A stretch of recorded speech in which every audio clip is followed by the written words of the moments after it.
Salut à tous, j'espère que vous allez bien, que vous passez une très belle journée. Aujourd'hui, en tous les cas, chez moi, au moment où je vous tourne cette vidéo, il fait un soleil incroyable. On se croirait au printemps, plein de vitamine D.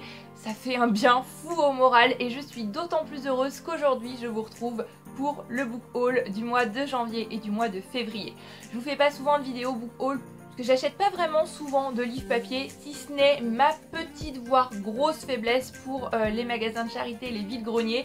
Donc là, comme on est en hiver, je vais plutôt dans les magasins de charité type Vitré Solidarité, qui est un magasin de charité qui se trouve donc à Vitré, qui est pas très loin de chez moi, et Emmaüs, c'est les deux dans lesquels je vais principalement. On a des livres magnifique que je ne trouve nulle part ailleurs, en tous les cas pas à ces prix qui battent toute concurrence, et en plus l'argent que l'on reverse est pour la bonne cause, donc que demander de mieux.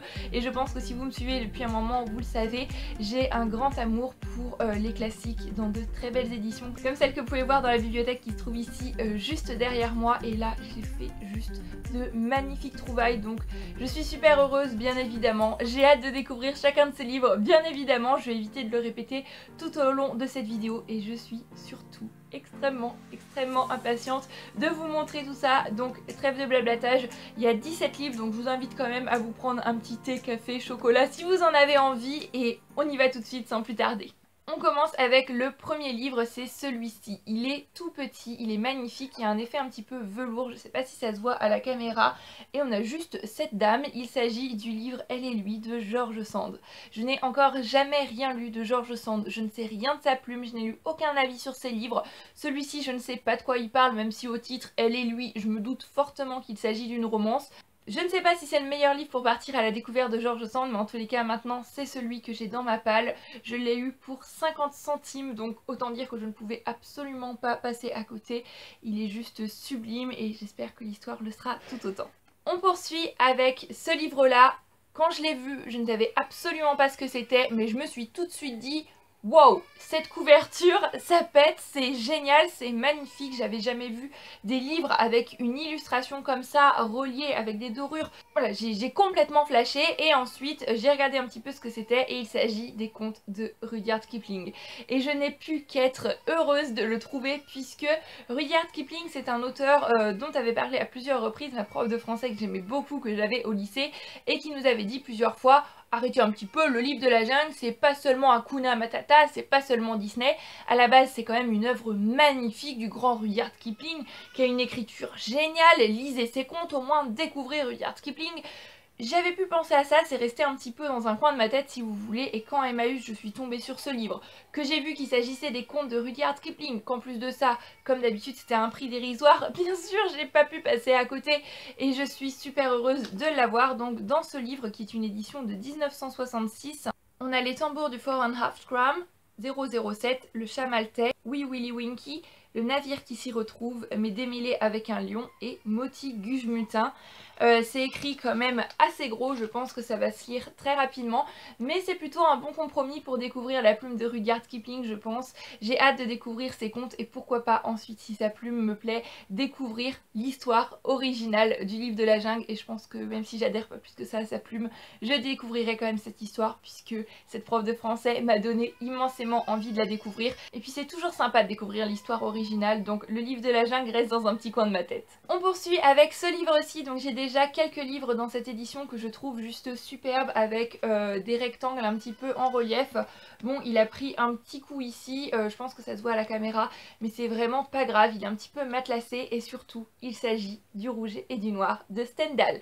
Alors de Stendhal, je n'ai lu que Vanina Vanini, je l'avais lu en tant que lecture obligatoire, donc déjà quand il y a cet aspect lecture obligatoire, ça me rebutait un petit peu encore plus au collège, puisque c'était en classe de 3e il me semble, puisque je ne prenais pas le livre en me disant je vais découvrir une super histoire, je vais découvrir un super auteur, qu'est-ce qu'il peut bien y avoir à l'intérieur de ces pages. Je me disais plutôt encore cette lecture à faire, j'ai plein d'autres livres qui me font envie, ça me saoule plus qu'autre chose.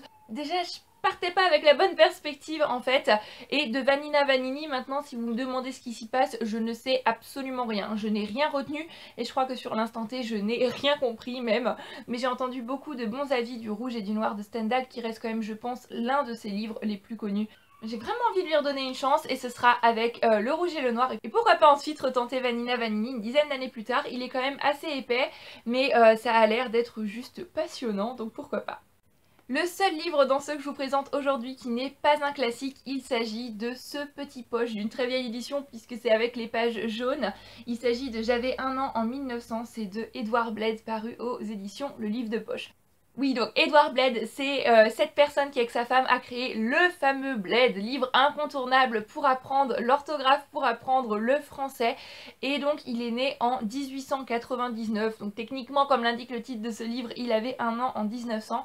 Et c'est un petit peu son autobiographie, et si j'ai pris ce livre c'est surtout pour le un an en 1900, puisque ce qui veut dire qu'il avait donc 15 ans au début de la Première Guerre mondiale. On va aussi parler de la Seconde Guerre mondiale, voir toute sa vie, voir la manière dont lui l'a vécu personnellement. Ça m'intéresse énormément puisque on va parler du XXe siècle, période historique qui fait partie de mes préférées, sur laquelle j'aime toujours énormément apprendre, donc j'ai pas pu passer à côté de ce petit livre. On passe ensuite à un magnifique livre qui est celui-ci, c'est un recueil de William Shakespeare dans lequel on trouve Roméo et Juliette, Richard III et Henri IV.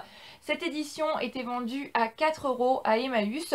Je me suis dit je le prends pour redonner une deuxième chance à Shakespeare, puisque Shakespeare et moi on est quand même pas super copains, notamment depuis qu'en deuxième année de licence j'ai dû lire Othello dans sa version originale, donc du vieil anglais etc, avec une prof qui me motivait absolument pas. Ce cours c'était juste horrible, j'ai absolument pas aimé, et donc du coup ça m'a pas du tout donné envie de découvrir un petit peu plus de Shakespeare.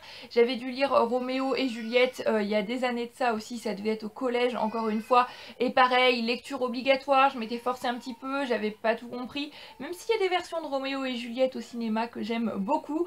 J'ai vu ce livre, je me suis dit, il y a 3 œuvres.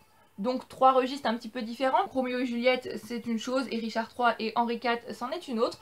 Donc pourquoi pas vraiment redonner une chance à William Shakespeare, puisque c'est quand même un classique de la littérature britannique, c'est un auteur incontournable. Et j'avais montré ce livre sur Instagram, donc en Insta Story, j'avais déballé un petit peu tout ce que j'avais pu trouver à Emmaüs dans l'euphorie du moment. Et une personne m'a dit mais ce serait pas une édition Jean de Bonneau? Moi je me suis dit je ne sais absolument pas ce qu'est cette édition, je vais regarder d'un petit peu plus près, et effectivement c'est une édition Jean de Bonneau, et apparemment c'est des livres qui sont d'une grande qualité en tant qu'objet livre même, et c'est totalement le cas. Je vais vous lire simplement ce qui est écrit juste ici pour vous expliquer un petit peu ce qu'est cette maison d'édition exactement. C'est dit garantie d'authenticité. Le présent ouvrage est une édition originale de Jean de Bonneau. Il est imprimé sur papier vergé filigrané à la forme. La reliure est en cuir véritable de mouton, finissage à la main. L'or utilisé est titré 22 carats. La signature ci-dessous est apposée en garantie d'authenticité. Et on voit les pages sont tissées en fait, c'est juste une qualité de papier incroyable, c'est un objet livre juste sublime que j'ai pu avoir pour seulement 3 €. Donc vraiment je vous invite grandement, si vous aussi vous aimez les classiques, si vous aussi vous aimez les belles éditions, les magnifiques objets livres, à aller dans des magasins comme Emmaüs, puisqu'en plus de ça vous faites une bonne action. Je pense que je ne le répéterai jamais assez, mais Emmaüs c'est juste le paradis des amoureux des objets livres, des amoureux de la littérature, des amoureux des livres. Emmaüs, c'est génial. On continue avec ce livre-ci, donc j'en ai pris plusieurs dans cette édition-là, et là c'est les histoires extraordinaires de Edgar Allan Poe. Alors je n'ai jamais rien lu d'Edgar Allan Poe, mais j'en entends beaucoup de bons avis et je pense me réserver celui-ci pour le mois de septembre-octobre, un petit peu ambiance halloweenesque, puisque pour moi Edgar Allan Poe, je pense que ça colle parfaitement à cette ambiance-là. J'ai un petit peu peur du côté sombre, du côté gloomy, de l'écriture, puisque comme je le disais, j'ai jamais rien lu du tout d'Edgar Allan Poe. Je ne sais absolument pas à quoi m'attendre, mais je suis très contente de découvrir sa plume, de découvrir ces fameuses histoires extraordinaires dont j'ai entendu parler beaucoup de fois et presque qu'en avis positif, complètement à l'aveuglette, sans trop en savoir, sans même lire une seule ligne avant de me plonger dans ce livre. Ça va être génial, je le sens. Toujours dans cette même édition, j'ai pris le tome 1 et le tome 2 de Crime et Châtiment de Dostoïevski. Alors là, on s'attaque quand même à un monument de la littérature russe. Je ne sais pas si je vais les lire pour le moment aussi, je vais attendre un petit peu. En tous les cas, je ne pouvais pas passer à côté de l'occasion. Ils sont juste magnifiques. Et c'est en 2 tomes. Donc je trouve que c'est plutôt un bon compromis plutôt que de lire la grosse bricasse d'un seul coup. Puisque j'ai beaucoup de mal, moi, quand je commence un livre, à m'arrêter en plein milieu, à le laisser, à prendre d'autres lectures en parallèle. Je commence un livre, il faut que je le lise en entier avant de me dire ça y est, j'ai fini, je peux en commencer un autre. Donc là, ça me permettra de lire le premier et ensuite de lire le second, de faire une petite pause. Mais d'avoir quand même l'impression d'avoir fini un livre C'est comme pour Les Misérables de Victor Hugo, je trouve que c'est un bon compromis, mais j'ai hâte de découvrir ce qui est quand même un monument de la littérature russe. Pour l'instant, j'ai lu aucun livre russe, mais j'en ai quelques-uns dans ma petite palle classique, dont j'ai hâte de partir à la découverte, bien évidemment. On continue avec ce livre-ci. Alors celui-là, il était rangé dans un endroit très bizarre de ma bibliothèque, donc je ne sais pas si je vous l'ai déjà présenté ou non, mais c'est pas grave, je vais le refaire aujourd'hui. Il s'agit des Mutinées de Lesner, c'est de Jack London. Alors Jack London, c'est celui qui a notamment écrit Cro-Blanc, qui a écrit Martin Eden, des livres dont j'ai entendu extrêmement de bons avis, mais il n'y avait pas celui-là à Emmaüs, il y avait celui-ci, donc je me suis dit pourquoi pas. De toute manière, j'ai Cro-Blanc en tous les cas en e-book, donc peut-être que je commencerai par Cro-Blanc, je ne sais pas encore, mais voilà. Il est magnifique, j'ai vraiment un gros faible pour les beaux livres, je pense que vous l'avez remarqué. J'ai beaucoup de mal à résister, et puis de toute manière je me dis que maintenant il est dans ma bibliothèque, maintenant il est dans ma palle. Donc il sera sûrement lu un jour, ça viendra. Est-ce que ce sera dans une semaine, dans 2 semaines, dans 6 mois, dans 1 an, dans 2 ans? Je ne le sais absolument pas, mais ce jour viendra. Classique de la littérature britannique puisqu'il s'agit de Wuthering Heights de Emily Brontë qui est donc Les Hauts de Hurlevent. Magnifique édition dans laquelle j'ai déjà Le Joueur de Dostoïevski. Donc encore une fois un classique de la littérature russe. Juste petit bémol que je ne comprends pas avec ce livre, c'est pourquoi le titre est inscrit en anglais alors que le texte à l'intérieur est en français. En tous les cas, j'ai tout de même hâte de partir à la découverte des Hauts de Hurlevent.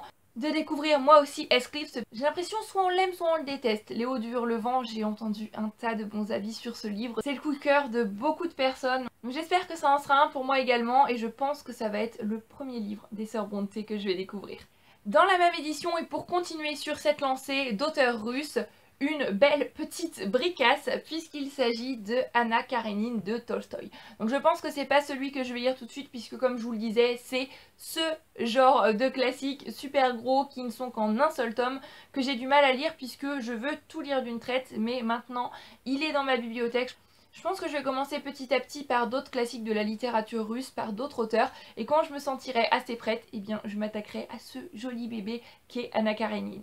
Dans la même édition que Le Rouge et le Noir de Stendhal que je vous présentais tout à l'heure, j'ai également pris Tristan et Iseult, un classique de la littérature également, dont j'ai pas entendu beaucoup d'avis, mais c'est un livre qui me tente énormément, un classique de la romance, une histoire d'amour incontournable. Pourquoi pas la lire au printemps, en été, je sens que ce serait le moment propice. Toujours dans cette même édition, Belle Amie de Maupassant qui s'est pris un petit coup de peinture ou je ne sais quoi ici, mais je m'en fiche complètement puisque c'est Maupassant. J'ai lu pas mal des contes et nouvelles de Maupassant que j'aime juste énormément, j'adore la plume de Maupassant. J'avais déjà Belle Amie chez Le Livre de Poche dans l'édition avec la petite plume sur le côté, qui est une édition que je trouve vraiment très bien faite, mais là, voilà.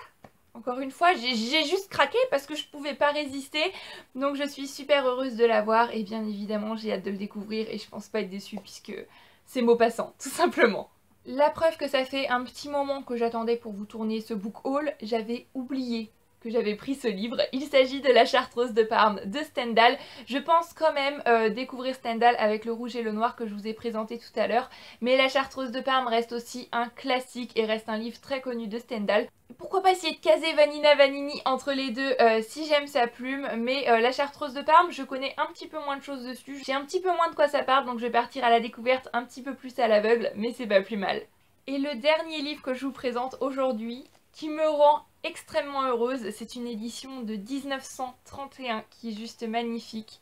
Le Grillon du foyer de Charles Dickens, avec des illustrations juste superbes et c'est Charles Dickens, tout simplement, j'adore Charles Dickens et ça fait partie de mes résolutions de l'année 2018 de lire au moins un autre de ses livres et celui-ci est vraiment pas très gros, c'est écrit grand avec des illustrations, donc pourquoi pas le découvrir en plus d'un autre livre, je sais pas. Mais je sais que de toute façon je vais aimer parce que c'est Charles Dickens tout simplement. Donc il y a Le Grillon du foyer et la deuxième partie c'est Un chant de Noël que j'ai découvert fin d'année 2017, donc pendant la période des fêtes, que j'ai juste adoré, de chez adoré. Charles Dickens c'est génial pour moi, c'est un auteur classique de la littérature britannique, c'est un auteur incontournable et je sais qu'en prenant un livre de Charles Dickens il y a peu de chances que je sois déçue, donc je pouvais pas passer à côté de celui-ci. Voilà, j'en ai terminé pour ce book haul, j'espère qu'il vous aura plu. Comme d'habitude, je vous fais à tous plein de bisous. Je vous souhaite de très belles lectures et je le répète encore une fois, n'hésitez pas à aller dans les magasins de charité, vous pourrez faire de très belles trouvailles. C'est un petit peu comme aller à la chasse au trésor et j'aime toujours énormément ça. J'ai l'impression de me retrouver dans la caverne d'Ali Baba, de me retrouver au paradis, c'est génial, tout simplement. En attendant la prochaine vidéo, je vous souhaite à tous bien évidemment de très belles lectures. Prenez grand soin de vous et je vous dis à bientôt sur la chaîne Booktube pour une nouvelle vidéo. Bye bye!